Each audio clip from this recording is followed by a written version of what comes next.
Hi, I'm Prince Singh, and I have the privilege of serving as the Bishop Provisional for Eastern and Western Michigan. Hi, I am McKenzie Knill. I serve on the bishop's staff as the Director of Children, Youth, and Young Adult Formation for Eastern and Western Michigan, and I also am the Executive Director of Camp Chickagami in Eastern Michigan. And I'm Katie Forsyth. I am the Canon for Evangelism and Networking for Eastern and Western Michigan. And we are the 3 full-time shared staff members. We're not the only ones, but we're the ones that have been at it the longest. So we have some questions that we're going to ask each other and reflect on what it looks like, what it's felt like working for both of these dioceses. Okay. We cover in Eastern and Western Michigan a pretty large geography. Certainly not the largest in the Episcopal Church, but certainly not the smallest either. And so, what does a ministry of presence mean for you in 2022 working with Eastern and Western Michigan? How are you present with our communities? So I have this opportunity to visit, especially for occasions. Like when I go for a visitation, it is an occasion in that sense of the word. Not because of me, but because of us, right? And so I have the privilege of sitting and listening, especially to vestry members and wardens and priests or rectors in a very thoughtful way. And because I'm new, one of the things that we've started doing is to meet on a Saturday evening, for instance, over a meal and tell stories. So presence to me is, apart from the visitation itself, the opportunity to break bread with leaders and hear their stories, their memories of the past and their hopes for the future. It is life-giving. And then to have a bang-up liturgy with praising God and celebrating new ministries, etc., it's like the icing on the cake. I think that for me, I started as a shared staff person in the middle of the pandemic, but since the very beginning for me in my position when I started with Eastern Michigan, which was in 2015 or something, it's been 7 years, whatever that math is. Everything that I did was really with all of the Episcopal dioceses in Lower Michigan especially. And then when COVID hit, we had to pivot. But I was still doing things with both dioceses because there was a staff gap. And we started very early doing this bi-diocesan youth group with kids from Eastern, Western, and the Diocese of Michigan, and sometimes beyond, depending on the week, in March of 2020 and continued throughout, which was really powerful. And I think that for me now, I'm just starting to get back into what it feels like to be out in the world again. And I agree with you, Bishop, that the most life-giving for me is being able to form relationships and get to know people and being able to share in simple moments with people. Not necessarily everything has to be a big thing, but being able to share in those simple moments, really getting to know who our people are. The pandemic taught us a lot about what it means to be present with one another when we can't be physically present with one another. There's certainly something magical that happens when you are with somebody in breaking bread around a table. But we are able to be in touch, we are able to connect, we are able to learn from one another using all of these digital tools that we had before, but it wasn't as prevalent throughout our dioceses. Right. And we've just learned so much about how to do ministry together using those tools. Beyond that, I love being in our congregations. I really do. I get so much energy from going to a congregation, whether I'm guest preaching, whether I'm doing a strategic communication session. whether I'm, whatever reason I'm in a congregation for. The stories that come up, the hopes and the dreams, it's just, it's wonderful. Yeah. It's a blessing to drive around this great state. Yeah. Sunrise heading east, sunset heading west, Right. and to really just be in the field. Yeah. No drive seems too far because there's always joy on the other On side. the other side. There's always something to look forward to. Yeah. Right. And a place to land that you know there is someone. Yeah. What would you guess your average miles per month is? Well, I know that I just turned in a significant mileage reimbursement. Pre-COVID, I put some significant miles on my car. I would drive from Detroit to Lansing to Presque Isle to Midland to Saginaw to Grand Rapids. You learn how to build stops in your route. Yeah. Yep. So that you're not zigzagging. Yeah. I think pre-pandemic I was about 30,000 a year. Yeah. Absolutely. Yep. What would you guess, Bishop? I think you blow us both out of the water. You've been everywhere. Are you sure you haven't been teleporting? I wish I could. That would be a good use of resources. I know. The reason we do this is because we are a connected church. And without the connectivity, whether it's digital or incarnational in the flesh, we are less than what we would be. So the fact that you have paved the way for us to actually connect, and in some ways, melt away some of these divides that, for whatever reason, for convenience reasons primarily with design, but they take on more meaning than they need to, because at the end of the day, we're all one body in the Lord, right? So as by diocesan staff, in some ways, we have an opportunity to be present and help people recognize that we are in a larger connective sort of way.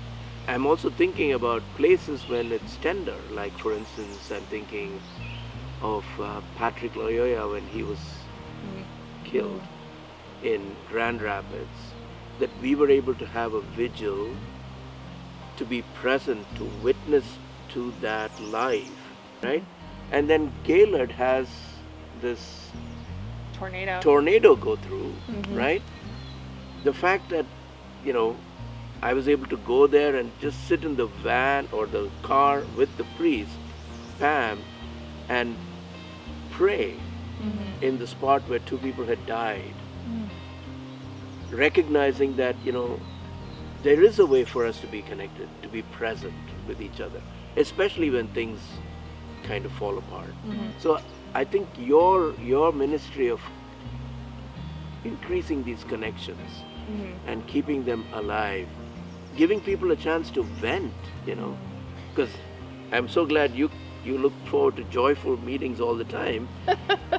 Sometimes I go to meetings that are not necessarily joyful, but without that opportunity to speak the truth, to get it out of their system. The trust That's conveyed. That's right. Yeah. That's right.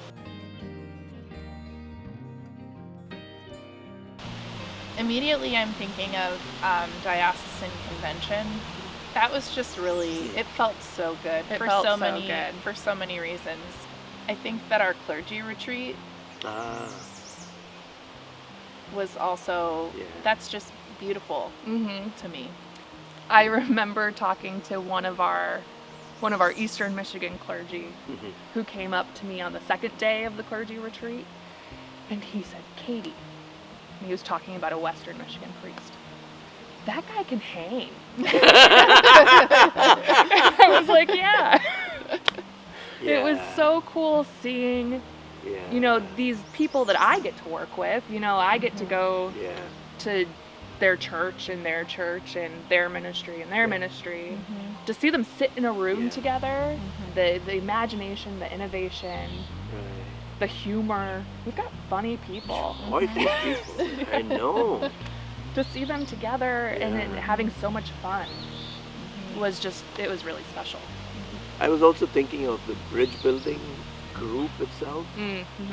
I mean, to get a group like that in the midst of a pandemic, in the midst of some trauma with the bishop's resignation and all that, to have a group like that consistently hang together in that sense of the word and learn and do the research and not sort of, quit or, that is pretty remarkable. I find that to be tenacity on steroids. That is a good word to describe that group. Right. That is a tenacious Group, right. Yeah. Right. And joyful and loving. Hopeful. Very caring about each other, Caring about our dioceses. Yeah. Y'all are good dioceses. Beautiful people. If I can say that. You can. Yep. Yeah. Yeah, We'll take good people, really good people. I'm vouching for that.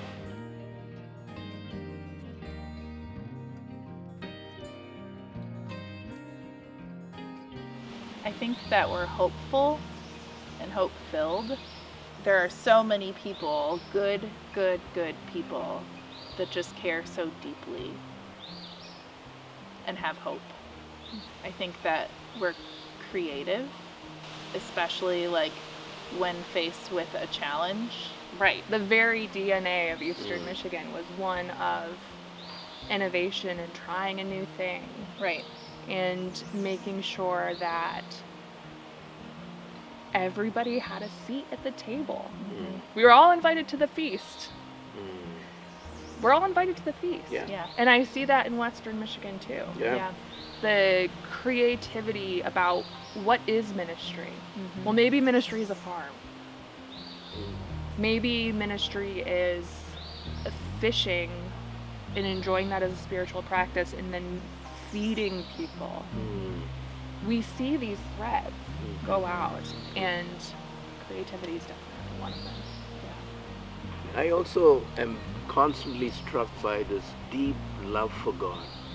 I think people trust that the church is a good place to come to and feel that their places of brokenness and woundedness, etc., can find healing, that we can be an agent of change in the community. So there are so many initiatives that local congregations are willing to take. I think that's a strength, and that it's coming from this deep desire to honor God and glorify God. I mean, I'm struck by that. For me, people ask me, like, is there a different culture in Eastern Michigan, a different culture in Western Michigan? And my answer changes day by day. To a degree, maybe. We have different histories. Right.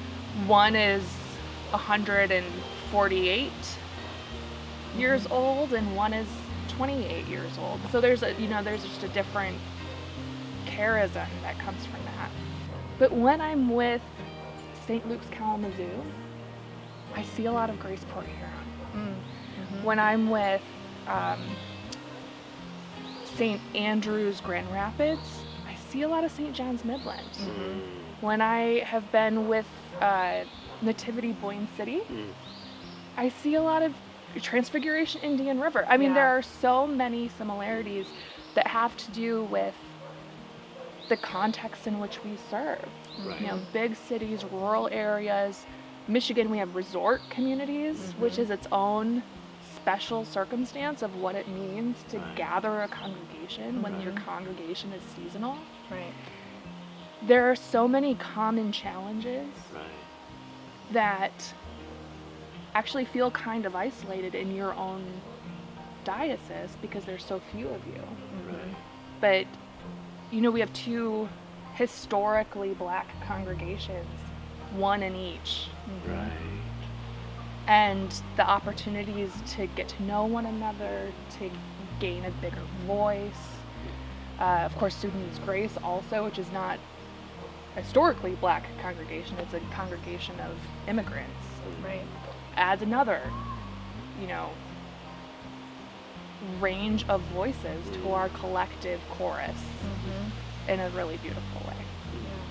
Every congregation is different, Mm-hmm. and they have their own sort of memory, sense of self, and it's not necessarily driven by the fact that they belong to a diocese.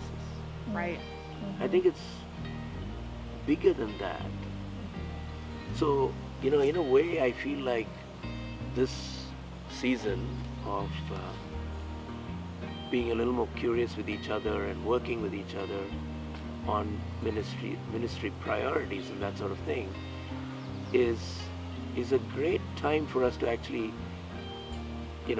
bring more of the charisms that are in our congregations that diversify our dioceses. I go and do liturgies, and every time I have to figure out how to do this, because while there's a Book of Common Prayer that's common, there's a whole lot that's not common.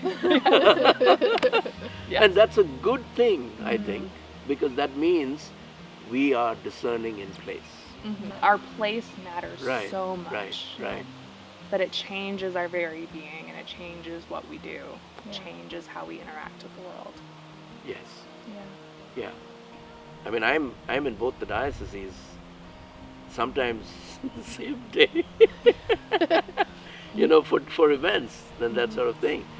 And I don't think I've found a sense of, I'm moving into a different climate or something like that. It's pretty much,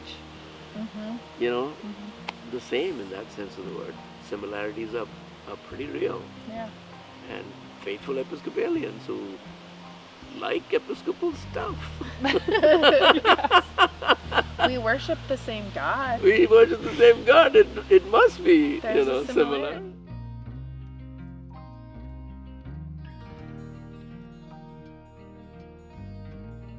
A challenge for me has been people's perception versus the reality. So, like, for example, I live in Grand Rapids half of the year, but I actually live in Presqu'Isle in eastern Michigan the other half of the year.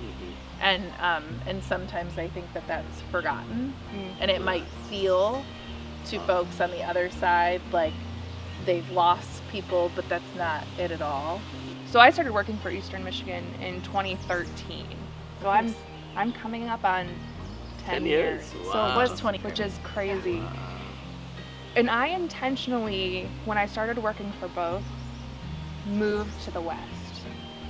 And that was partially because, I have a love for Grand Rapids. I grew up in the Flint area. I lived in Saginaw for 5 years. I went to college in Grand Rapids, and there was a piece of me that really just loves Grand Rapids. But I also knew that I grew up in Eastern Michigan, and I know Eastern Michigan pretty well.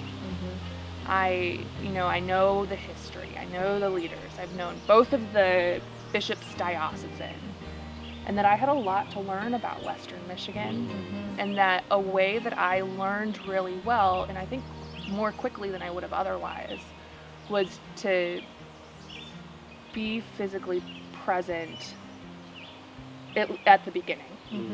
So that was an intentional thing for me. And then I know for all three of us, we have intentional time built into our weeks where we make sure that we are in each diocese every week. I'll tell you, one of the things I'm looking forward to in this season of practice is getting rid of some of the duplication, at least for a season.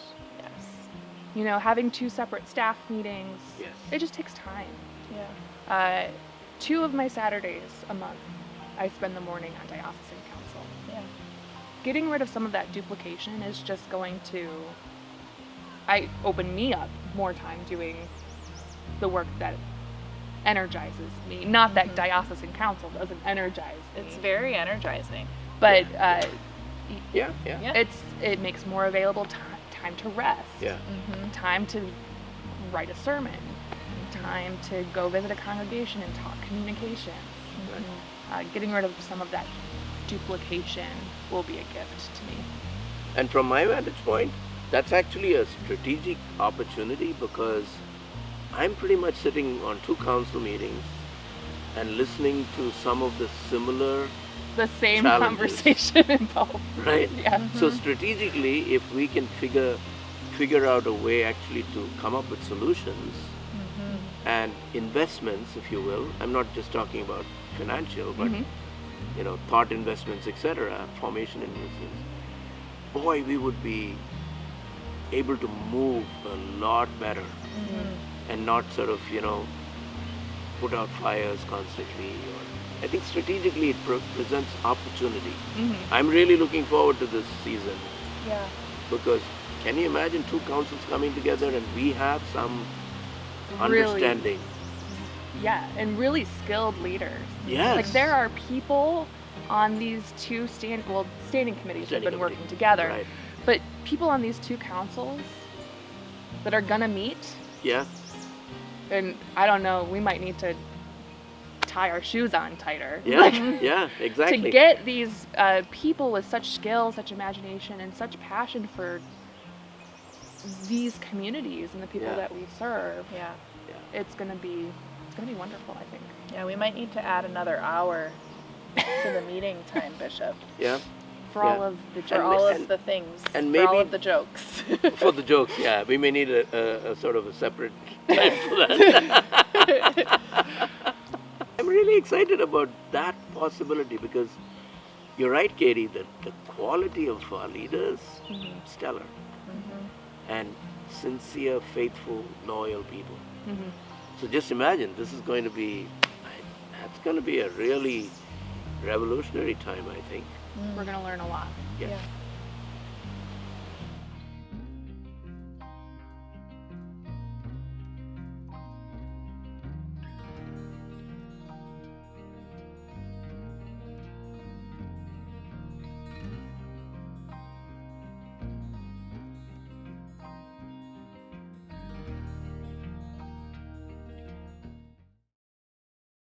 And if I may say this, I don't see a lot of drama.